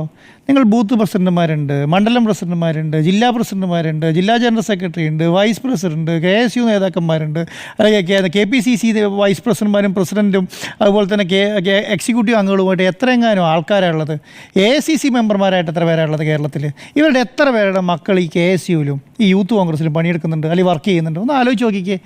ഒരു സംവിധാനത്തിന് വർക്ക് ചെയ്യുന്നില്ല. ഇത് ആൾക്കാരെ ഇവിടുന്ന് കൊണ്ടുവരുന്നത് ഈ പാവപ്പെട്ട അടി കൊള്ളാൻ വേണ്ടിയിട്ട് സാധാരണക്കാരെ ജനങ്ങളെ ഇറക്കി വിട്ടിട്ട് നീ പോയി കൊണ്ടോ എന്ന് പറഞ്ഞിട്ട് അവൻ്റെ അടുത്ത് അടി മേടിച്ച് ജയിലിൽ പോയി കിടന്ന് കേസും 10, 150, 100 കേസാക്കിയിട്ട് എന്തിൻ്റെ സൂക്കേടാ? 5 പൈസ കൊടുക്കില്ല. നിങ്ങൾ ഈ അടി കൊണ്ട കോൺഗ്രസ് നേതാക്കന്മാരുടെ മക്കളോടും അല്ലെങ്കിൽ കോൺഗ്രസിൻ്റെ യൂത്ത് കോൺഗ്രസിൻ്റെയും KSUവിൻ്റെ പ്രവർത്തകരോട് ചോദിച്ചു നോക്കിയേ, കേരളത്തിലെ കോൺഗ്രസ് നേതാക്കന്മാർ എത്ര പൈസ കൊണ്ട് കൊടുത്തു എന്ന്? 1 രൂപ കൊടുത്തിട്ടില്ല. ആശുപത്രിയിലെ മരുന്നിന് ചിലവുള്ള പൈസ പോലും കൊടുത്തിട്ടില്ല ഒരാൾക്കും. പിന്നെ ഇവർ എങ്ങനെ ജീവിക്കാനാന്നേ? 10 കേസ് വന്നാൽ ഇവർ തീർന്നില്ലേ ഇവരെ സംബന്ധിച്ചിടത്തോളം? ഇതൊന്നും വലിയ രീതിയാക്കാൻ കഴിയില്ല എന്നുള്ളതാണ്. പിന്നെ ഇതൊക്കെ കുട്ടികളെ ഡെവലപ്പ്, ഇവരാണല്ലോ ഈ കുട്ടികൾ എന്ന് പറയുന്ന ആൾക്കാർ. ഈ കുട്ടികളെ ഡെവലപ്പ് ആക്കണമെങ്കിൽ ആദ്യം കാരണന്മാർ നേതാക്കണം. കാരണന്മാർ വേണം കൈപിടിച്ച് ഓർത്തിക്കൊണ്ട് വരാൻ വേണ്ടി. കേരളത്തിൽ 22 MLA-മാരുണ്ടല്ലോ കോൺഗ്രസ്സിന്. ആ 22 MLA മണ്ഡലത്തിൽ പോയി നോക്കിക്കുക എത്ര യൂത്ത് കോൺഗ്രസും എത്ര KSUക്കാരും ഉണ്ടെന്ന്. ഒരാരെയും വളർത്താൻ വിടുന്നില്ല. കുറ്റം പറയാൻ വേണ്ടി ഇരുന്നങ്ങ് പറഞ്ഞോളൂ. വല്ല ബുദ്ധിമുട്ടുണ്ടോ കുറ്റം പറയാൻ വേണ്ടിയിട്ട്? പണിയെടുക്കണ്ടല്ലോ, വെയിൽ കൊള്ളണ്ടല്ലോ, ഒരു സമരം നടത്തേണ്ട കാര്യമില്ലല്ലോ. DYFIക്ക് 28 ലക്ഷം മെമ്പർഷിപ്പ് ഉണ്ട്, SFIക്ക് ലക്ഷക്കണക്കിന് മെമ്പർഷിപ്പ് ഉണ്ട് എന്ന് പറയുന്നതുകൊണ്ട് കാര്യമില്ലല്ലോ. സ്വന്തം അടികളുടെ മക്കളെ ഈ പറഞ്ഞ യൂത്ത് കോൺഗ്രസിലേക്കും KSUവിലേക്കും ഇറക്കാനുള്ള പണി എത്ര കോൺഗ്രസ് നേതാക്കന്മാർ ചെയ്യുന്നുണ്ട്?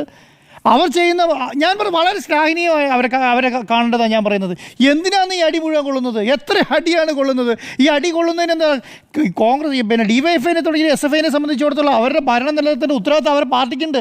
അതുപോലെ കേന്ദ്രത്തിനെ സമരം ചെയ്യേണ്ട പാർട്ടിക്ക് ഇവരെ സംബന്ധിച്ചിടത്തോളം ഉണ്ട്.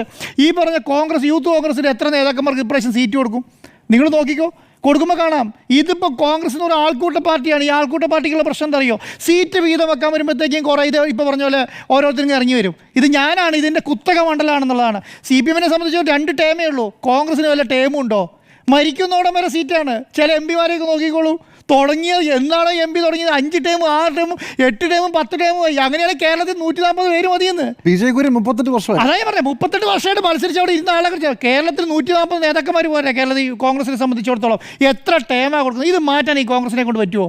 ഈ കോൺഗ്രസിനെ കൊണ്ട് പറ്റുമല്ലോ. പിന്നെ എന്ത് ന്യായീകരണങ്ങളാണ് ഈ പറഞ്ഞുകൊണ്ടിരിക്കുന്നത്? പിന്നെ അടി കൊള്ളാൻ വേണ്ടി തല്ലുകൊള്ളാം. ഈ സാധാരണക്കാരായ പെമ്പിള്ളാരും, നിങ്ങൾ ചില പെമ്പിള്ളാരൊക്കെ കോൺഗ്രസിന് വേണ്ടി അടി കൊള്ളുന്നത് നമ്മൾ കാണുന്നില്ലേ? അവരൊക്കെ കോൺഗ്രസിൻ്റെ പാരമ്പര്യം വെച്ചിട്ടാണ്. അവരുടെ അച്ഛൻ KPCCൻ്റെ നേതാവോ പിന്നെ DCC പ്രസിഡൻ്റായിട്ടല്ലല്ലോ. സാധാരണ ബൂത്ത് കമ്മിറ്റി പ്രവർത്തിക്കുന്ന ബൂത്ത് പ്രസിഡന്റിൻ്റെ മക്കളാണ് ഈ അടി കൊള്ളുന്നത്. അല്ലെങ്കിൽ അതുപോലെ തന്നെ ഈ പറയുന്ന കോൺഗ്രസിനുള്ള ആഗ്രഹം നെഞ്ചിൽ കയറ്റിയിട്ട് ഇറങ്ങി വരുന്ന ചെറിയ പിള്ളേരേ ഉള്ളൂ. ഇവരെ പോലും ഒത്തൊരുമിച്ച് കൊണ്ടുനടക്കാൻ കഴിയുന്നില്ല. അപ്പോൾ എങ്ങനെ കൈകാര്യം ചെയ്യാൻ പറ്റും? ഇത് പറയുന്ന ഈ പത്തനംതിട്ട പോലെയുള്ള ജില്ലയിലെ പ്രധാനപ്പെട്ട ഒരു നേതാവാണ് ഈ പറഞ്ഞുകൊണ്ടിരിക്കുന്നത്. അദ്ദേഹമല്ലേ ഇറങ്ങി ഈ കോൺഗ്രസിൻ്റെ നേതാക്കന്മാരെ കുട്ടികളെ മുഴുവൻ ഇറക്കിക്കൊണ്ട് വരണ്ടേ? ബൂത്ത് കമ്മിറ്റി വിളിച്ചു ചേർത്തിട്ട് നിങ്ങൾ ഓരോരുത്തരെയും മക്കൾ ഈ പണിയെടുക്കുന്നുണ്ടോ? നിങ്ങൾ ഈ മക്കൾ കോൺഗ്രസിൻ്റെ ഭാഗമാകുന്നുണ്ടോ? യൂത്ത് കോൺഗ്രസിൻ്റെ ഭാഗമാകുന്നുണ്ടോ ചോദിക്കണ്ടേ? ഇതൊന്നും ചോദിക്കുന്നില്ലല്ലോ. പിന്നെ കാണിക്കും. പിന്നെ എന്താണ്? അങ്ങനെയാണെങ്കിൽ ഇപ്പോൾ നേരെ കാണിച്ചപ്പോൾ പിന്നെ എന്താണ്, യുവമോർച്ചയല്ലേ ഏറ്റവും വലിയ പാർട്ടി? യുവമോർച്ചയല്ലേ? അതോ യുവമോർച്ചനെ കണ്ടുപിടിക്കുമെന്ന് പറഞ്ഞില്ലല്ലോ പുള്ളി. എന്താ പറയാത്തത്? അതൊക്കെ ഇന്ത്യ മഹാരാജ്യത്തെ പ്രധാന പ്രതിപക്ഷ പാർട്ടിയായ PJ കുര്യൻ എന്താ പറയേണ്ടത്? കോൺഗ്രസ്സുകാരെ, യൂത്ത് കോൺഗ്രസ്സുകാരെ നിങ്ങൾ യുവമോർച്ചനെ കണ്ടുപിടിക്കൂ. അങ്ങനെ പറയണ്ടേ? പറഞ്ഞില്ലല്ലോ. ഇവിടെ എന്താ സംഭവം? ഇവിടെ എന്ന് പറഞ്ഞിട്ടുണ്ടെങ്കിൽ ഇവിടെ ഇപ്പം എന്താണ്, ഇനി 3 മാസം പഞ്ചായത്ത് ഇലക്ഷൻ ഉള്ളൂ. അത് കഴിഞ്ഞാൽ നിയമസഭ ഇലക്ഷൻ വരികയാണ്. ഞാനിവിടെ ഉണ്ട് എന്ന് കാണിക്കണം, അത്രേ ഉള്ളൂ. അത് കഴിഞ്ഞിട്ട് എങ്ങനെയെങ്കിലും ഒരു പ്രാവശ്യം കൂടെ മന്ത്രിയായി കഴിഞ്ഞാൽ അത്രയും കൂടെ സന്തോഷമായി വിചാരിക്കുകയാണ്. കേരളത്തിൻ്റെ ചരിത്രം അങ്ങനെയല്ല. 37ാമത്തെ വയസ്സ് യൂത്ത് കോൺഗ്രസ് നേരെ വന്ന ഒരാൾ മുഖ്യമന്ത്രിയായ സംസ്ഥാനമാണ് കേരളം. AK ആന്റണി എന്ന് പറയുന്ന നേതാവ് അങ്ങനെ വന്നതാണ്. അങ്ങനെ ഇവരെ സംബന്ധിച്ചിടത്തോളം ഈ പറഞ്ഞ പ്രധാനപ്പെട്ട എല്ലാ നേതാവും യൂത്ത് കോൺഗ്രസിൽ നിന്ന് വന്നവരാണ്. അവിടെ അന്നും ഈ പറയുന്ന പോലെ കോടിക്കണക്കിന് ലക്ഷക്കണക്കിന് അണികളൊന്നും യൂത്ത് കോൺഗ്രസ് ഉണ്ടായിരുന്നില്ല. അന്നും കോൺഗ്രസ് ആൾക്കൂട്ട പാർട്ടിയാണ്, ഇന്നും കോൺഗ്രസ് ആൾക്കൂട്ട പാർട്ടിയാണ്. അതെന്താണ് ഇപ്പോഴത്തെ സിറ്റുവേഷനിൽ ഈ കോൺഗ്രസിനെ സംബന്ധിച്ചിടത്തോളം അവരുടെ ഏറ്റവും പ്രതിസന്ധിയുള്ള സ്ഥലമാണ്. ഞാൻ പറഞ്ഞില്ലേ, 50,000 രൂപ ഒരു മണ്ഡലത്തിൽ നിന്ന് പിരിച്ചെടുക്കാൻ പറ്റാത്ത അവസ്ഥയിലാണ് യൂത്ത് കോൺഗ്രസ് ഉള്ളത്. അത് ഈ നേതാക്കന്മാരാണ് മനസ്സിലാക്കേണ്ടതെന്നേ. 2,80,00,000 രൂപ പിരിച്ചെടുക്കാനാണുള്ള ഒരു ടോട്ടലി കാൽക്കുലേറ്റ് ചെയ്ത് 100 വീട് പണി 30 വീട് പണി 2 കോടി. ഒരു മണ്ഡലത്തിൽ എത്രയാണ്? 50,000 രൂപ. 50,000 രൂപ പിടിച്ചെടുക്കാൻ ആ യൂത്ത് കോൺഗ്രസിൻ്റെ നേതാക്കന്മാർക്ക് പറ്റിയില്ലെങ്കിൽ അതിന് സപ്പോർട്ട് ചെയ്യേണ്ടത് ആരായിരുന്നു? അവിടുത്തെ കോൺഗ്രസ് നേതാക്കന്മാരല്ലായിരുന്നോ? നിങ്ങൾ SFIൻ്റെ മാർച്ച് ഇവിടെ കണ്ടില്ലേ യൂണിവേഴ്സിറ്റിയിലേക്ക്? അവിടേക്ക് നടന്നു വന്ന നേതാവിൻ്റെ പേര് ഗോവിന്ദ മാഷ് എന്നാ അല്ലേ? CPM-ൻ്റെ സംസ്ഥാന സെക്രട്ടറിയാണ് അങ്ങോട്ട് വന്നത്. ഇവർക്ക് ഐക്യദാർഢ്യം പ്രഖ്യാപിച്ച് ഈ സ്ഥലത്തേക്ക് കോൺഗ്രസിൻ്റെ പിള്ളേർ പോയി അടി വാങ്ങിയില്ലേ? അവിടേക്ക് എത്ര കോൺഗ്രസ് നേതാക്കന്മാർ വന്നായിരുന്നു? തിരുവനന്തപുരത്ത് എണ്ണന്മാരുണ്ടായിരുന്നു. അബിൻ വർക്കിക്ക് അടി കിട്ടിയപ്പോൾ കേസ് അല്ല, ഒരാളാണ് ഞാൻ പറയുന്നത്. എന്താ പറയുക, കേരളത്തിലെ ഓരോ മണ്ഡലങ്ങളിലും എന്താണ് ചെയ്യേണ്ടത്? അവരുടെ പാർട്ടീനെ, അവിടെ യൂത്ത് കോൺഗ്രസിനെ, അവിടുത്തെ KSUവിനെ, അവിടുത്തെ കോളേജുകളിലും യൂണിവേഴ്സിറ്റികളിലും KSUവിനെയും കോൺഗ്രസിനെയും വളർത്തേണ്ട ഉത്തരവാദിത്തം അവിടുത്തെ കോൺഗ്രസ് നേതാക്കന്മാരാണ്. അവർ ചെയ്യേണ്ട പണിയാണിത്. അതിന് അവർ ചെയ്യേണ്ട പണിക്ക് ശേഷം എന്താണ് അവർ ചെയ്യാതെ അവരുടെ കുറ്റം പുറത്തേക്ക് വിളിച്ചു പറഞ്ഞുകൊണ്ട് കോൺഗ്രസിന് ഗുണമുണ്ടാകുമെന്ന് വിചാരിക്കുന്ന നേതാക്കന്മാരുടെ ഇവന് എന്ത് പറയാനാണ്? ഇതാണ് കോൺഗ്രസിൻ്റെ അവസ്ഥ. ഇതെങ്ങാനും പുറത്ത് പറഞ്ഞാൽ എന്തറിയോ, ഇന്നത്തെ വൈകുന്നേരം യൂട്യൂബ് നോക്കിയാൽ നമുക്ക് തെറിയായിരിക്കും. കുര്യന് തെറ്റിയോ എന്നുള്ളതാണ് ചോദ്യം. 3 പേരുടെ അഭിപ്രായം നോ എന്നാണ്. ഒരാൾ പറയുന്നു കുര്യന് തെറ്റി എന്നാണ്.